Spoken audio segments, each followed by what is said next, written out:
Sur les coteaux de chevriers, pommiers et poiriers profitent d'un soleil radieux et d'une température inhabituellement haute en ce mois de février. Le thermomètre affiche 18 à 20 degrés en milieu de journée et cette météo printanière, signe de culture précoce, interroge les arboriculteurs sans toutefois les alerter. Les bourgeons sont toujours en sommeil, une inactivité naturelle due au gelée nocturne et un sol qui se maintient à une température de 7 à 8 degrés.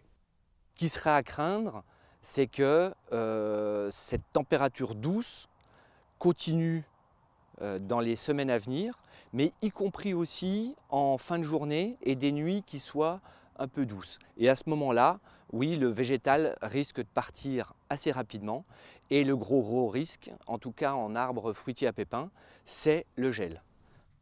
Sur les 25 hectares, 90% de la production est en culture intégrée et 10% en agriculture biologique. Si les bourgeons sont encore dormants, les gelées tardives restent cependant une véritable préoccupation.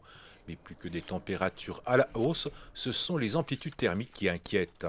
En quelques années, la floraison précoce des arbres fruitiers est devenue une habitude.